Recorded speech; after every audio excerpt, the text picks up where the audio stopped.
जिन खबरों से आप रहते हैं बेखबर, उन खबरों पर रहती है हमारी पैनी नजर।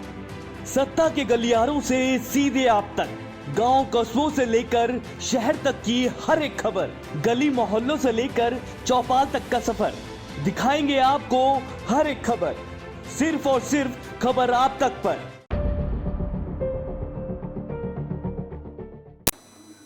नमस्कार, आप देख रहे हैं खबर आप तक और मैं हूं आपके साथ अजीत सिंह। बीते 34 दिनों से किसानों का प्रदर्शन लगातार जारी है। अब 7वें दौर की वार्ता भी होने वाली है किसान और सरकार के बीच में। क्या निष्कर्ष निकलेगा इस पे? क्या सकारात्मक कोई परिवर्तन होने वाला है? क्या किसान अब अपना प्रदर्शन खत्म करेंगे या फिर यह प्रदर्शन यूं ही जारी रहेगा? इस पर बात करने के लिए भाजपा नेता मोहन गुर्जर हमारे साथ मौजूद हैं।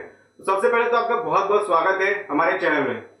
आपसे पहला सवाल मेरा ये है कि बीते 34 दिनों से किसानों का प्रदर्शन चल रहा है, 6 वार्ताएं हुई, 6 वार्ताओं में क्या सरकार असफल रही किसानों को समझाने में? नमस्कार।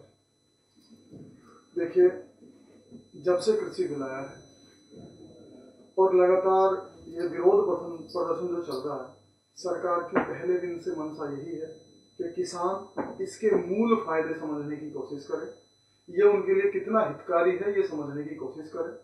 लेकिन कुछ विपक्षी पार्टियों ने, जिनकी दुकान इस देश के आम जन ने लगभग बंद कर दी है, उनके बरगलाने की वजह से किसान इस बात को समझने को तैयार नहीं है। और वो भी कुछ किसान जिनकी दुकान लगभग दलाली की बंद हो गई है। जो मूल किसान है इस देश का, वो खेत में काम कर रहा है, वो ना यहाँ आता है और ना वो इस बिल के विरोध में। पंजाब, हरियाणा, उत्तर प्रदेश से भी अब कई किसानों ने दिल्ली का रुख कर लिया है, तमाम हाईवे को बंद कर दिया है। लेकिन आपकी सरकार का ये कहना है कि ये सिर्फ कुछ ही राज्यों की बात है। लेकिन अब तो ये धीरे धीरे देखा जा रहा है कि अब हर राज्य से किसान, कई हजारों की तादाद में ट्रॉलियां भी आ रही हैं। तो क्या लगता है, समाधान निकलने वाला है या फिर किसानों का प्रदर्शन यूं ही जारी रहेगा? देखिए, सबसे पहले तो एक बात समझ लीजिए कि सिर्फ पंजाब पूरा देश नहीं है, पूरा देश इस पूरे भूखंड पर निवास करता है।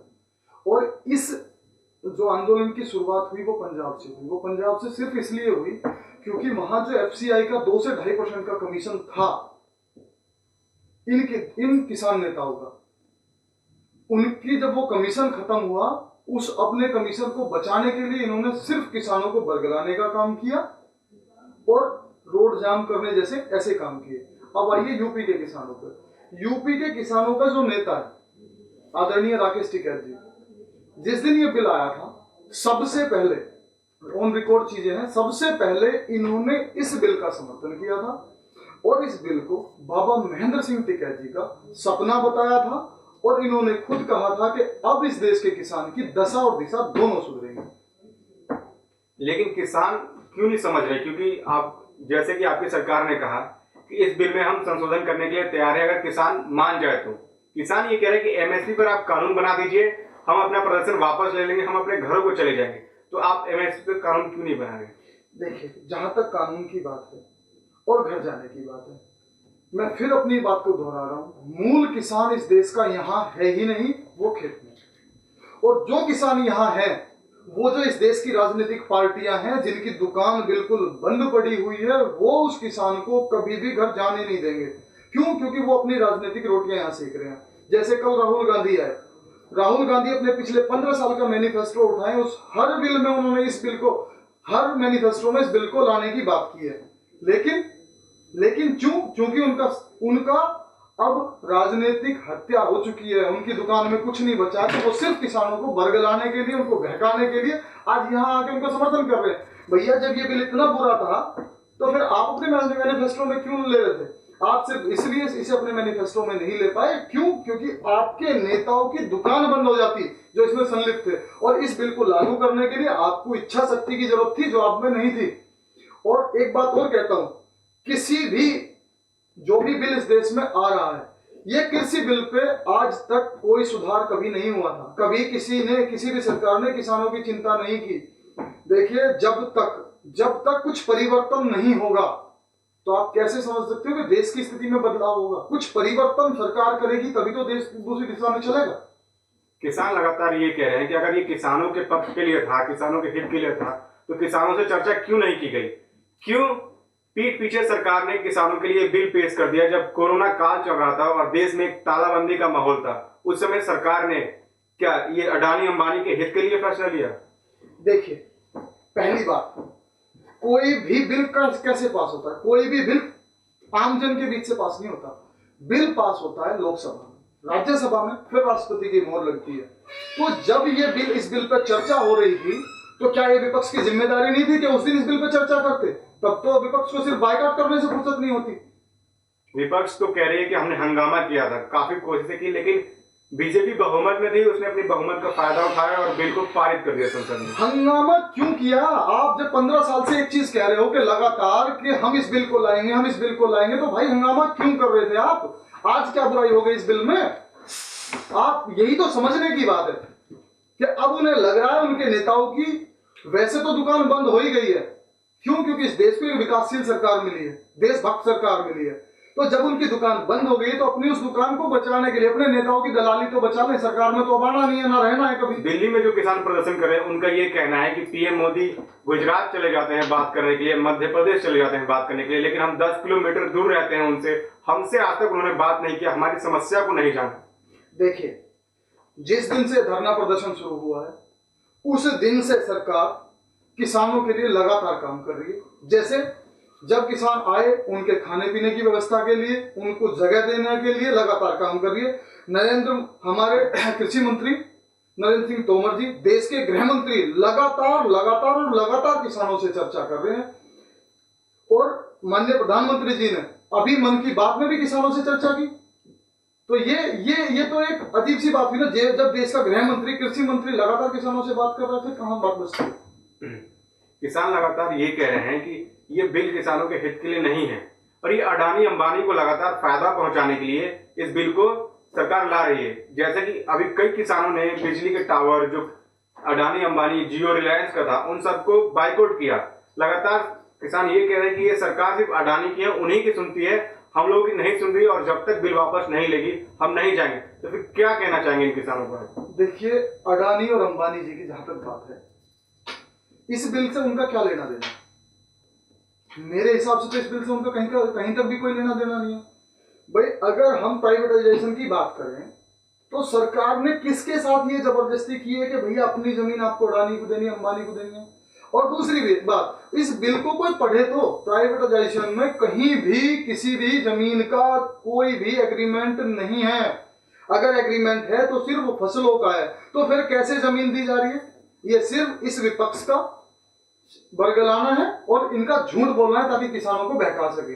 किसान ये कह रहे हैं, किसान के कुछ नेता ये कह रहे हैं कि कॉन्ट्रैक्ट फार्मिंग के जरिए पहले हमारे अनाज की एक बोली लगेगी, अगर वो जो बोली लगा रहे वो पैसे नहीं देगा तो हम किसके पास जाएंगे? अगर एसडीएम हमारी बात को नहीं सुनता है तो हम तो कोर्ट का दरवाजा भी नहीं खटखटा सकते। देखिए, पहली बात ये समझ लीजिए, प्राइवेटाइजेशन का मतलब ये नहीं है। आप ही देखिए, आज भी पंजाब में भी, हरियाणा में भी, कुछ जगह यूपी में भी इस तरह की खेती होती है। जैसे आज जितनी चिप्स की फैक्ट्रियां हैं, वो आलू कॉन्ट्रैक्ट फार्मिंग पे पैदा करवाती हैं। और समझिए, देखिए, कॉन्ट्रैक्ट फार्मिंग, मैं मूलतः पश्चिम उत्तर प्रदेश का निवासी हूं और मेरे यहाँ गन्ने की फसल होती है। क्या हमारे गन्ने की फसल तय नहीं है कि हमारी फसल होने के बाद हम फला मिल को देंगे, इस समिति को देंगे? तो क्या लेकिन अगर वो मिल, जिस मिल को दे रहे हैं, वो पैसे नहीं देती है समय से, तो किसान किसके पास जाएंगे? अगर एसडीएम भी उनकी नहीं सुनेगा, क्योंकि उनका लगातार ये कहना है कि उद्योगपतियों की सरकार है, तो वो एसडीएम हमारी क्यों सुनेगा? देखिए, सरकार का एक भी निर्णय ऐसा नहीं है जिससे आप ये कह सको ये उद्योगपतियों की सरकार है। सरकार ने जितने भी, मैं 1992 से अगर सरकार के बिल जो सरकार ने इस देश में लागू किए वो बताने लगूं तो आप खुद आश्चर्यचकित होंगे। पहले स्थिति ये थी, अगर एक किसान एक ट्रैक्टर भी खरीदता था तो उसकी जितनी जमीन होती थी उसको सबको बैंक लिखवा लेता था, बैंक मोर्गेज करता था। अटल जी की सरकार ने आके ये खत्म किया, उससे कहा कि जितने रुपए का ट्रैक्टर है उतने रुपए का आप जमीन मोर्गेज कर सकते हो। दूसरी बात, जिस जो हमारा ये कृषि ऋण होता है, इसको भारतीय जनता पार्टी की सरकार लेके आए। जितनी भी आज तक मूलभूत योजनाएं बनाई हैं वो सरकार ने बनाई है, विपक्ष ने आज तक कोई योजना नहीं बनाई। इस बिल से भी किसानों को पूरा लाभ होगा। दूसरी बात, एक चीज और बताता हूँ प्राइवेटाइजेशन की। आज डेयरी की फैक्ट्रियां लगी हुई है बड़ी बड़ी दूध की, वो गांवों से किसानों से दूध खरीदती है, तो क्या वो उसकी भैंस को ले जाती है? नहीं, एग्रीमेंट सिर्फ दूध का है, भैंस का नहीं होता। किसान का ये कहना है कि अगर कॉन्ट्रैक्ट फार्मिंग होती है, हमारे अनाज के अगर सामने वाला कॉन्ट्रैक्ट करता है, अगर वो मुकर जाता है, उससे सस्ते में अगर कहीं उसको मिलता है, तो फिर हमारे अनाज का अगला दावेदार जो होगा, क्या वो हमसे उतने ही रेट में लेगा या फिर नहीं लेगा? अगर वो नहीं लेता है तो वो अनाज किसके पास ले जाएगा? देखिए, ऐसा बिल्कुल नहीं है, ये विपक्ष का बिल्कुल सरासर झूठ है। सरकार ने जो नियम बनाया है उसमें पूरी तरीके से किसान को ध्यान में रखते हुए बनाया है। पहली बात, सरकार ने पहले तय किया कि कोई भी फसल है उसका जो रेट तय होगा किसान के साथ, उसके बाद उस फसल पे कोई प्राकृतिक आपदा है या पशुओं से कोई आपदा है या किसी भी तरह का उस व्यापारी को नुकसान होता है, तो उससे किसान का कोई नुकसान नहीं है, उसे किसान को उसकी पूरी पेमेंट करनी होगी। एक बात। दूसरी बात, अगर कोई भी फसल है, सपोज करो 10 रुपए में उसकी टमाटर ही तय हुआ और वो टमाटर 20 रुपए बिका, तो सरकार ने उसमें भी तय किया हुआ है कि उसका कुछ परसेंट किसान को इंसेंटिव के रूप में मिलेगा। अच्छा, किसान ये कह रहे हैं कि मिनिमम सपोर्ट प्राइस जो होता है, जैसे एमआरपी होता है, तो न्यूनतम मूल्य की बात कर रहे हैं कि हमें कम से कम रेट तय कर दीजिए एक अनाज का कि हम उतने में बेच सकें। तो आप लोग उस पर कानून क्यों नहीं बना रहे? देखिए, सरकार ने एमएसपी तय तो की हुई है। जब कांग्रेस की सरकार थी जो आज हल्ला काट रही है, उस पर कानून नहीं बनाया ना। तब 1400 रुपए एमएसपी थी गेहूं की, आज 1925 रुपए गेहूं की एमएसपी है। नहीं, किसान ये कह रहा है कि उस पर कानून बना दीजिए कि इतने में ही जाएगा हमारा सामान। अगर सामने वाला अगर 100 रुपए किलो है, अगर वो 20 में खरीदता है, तो एक न्यूनतम समर्थन मूल्य तो बना दीजिए कि नहीं, हम 60 से नीचे नहीं बेच सकेंगे। देखिए, इस पे चर्चा सरकार आपस में कर रही है। जो भी निर्णय होगा, कृषि मंत्री जी और माननीय प्रधानमंत्री जी इस पर चर्चा कर रहे हैं और होप सो इस पर भी कोई अच्छा रिजल्ट आने वाला है। लेकिन किसान, आपसे आखिरी सवाल है, किसान लगातार ये कह रहे हैं कि बिल वापसी से ही हम लोग भी घर वापसी करेंगे। अगर बिल वापसी नहीं होता है तो हम ये प्रदर्शन और उग्र करने वाले हैं। तो आने वाले 26 जनवरी को हम संसद भवन का घेराव करेंगे और वहां पे ट्रैक्टरों से मार्च करेंगे। तो आप क्या कहेंगे? देखिए, पहली बात तो ये समझ लीजिए, ये इस तरह की धमकियां कोई भी किसान कभी नहीं देता है। किसान तो उनमें से है कि अगर वो खेत में रोटी खा रहा होता है, उसके पास कोई आ जाए, एक रोटी हो, तो वो उसे दूसरे पूछता है।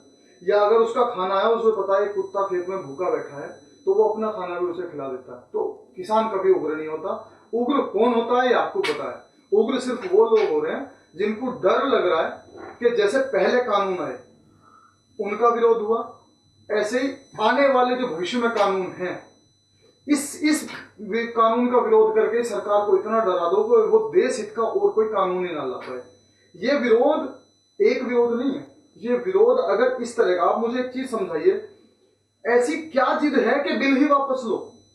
आपकी कोई भी समस्या है, आपकी समस्या है, उसके समाधान के लिए सरकार बैठी हुई है, लगातार आपसे चर्चा कर रही है और लगातार आपसे चर्चा करने के लिए तैयार है। लेकिन आपने एक ही रट क्यों लगाई हुई है कि कृषि बिल वापस करो, बिल वापस करो, बिल वापस?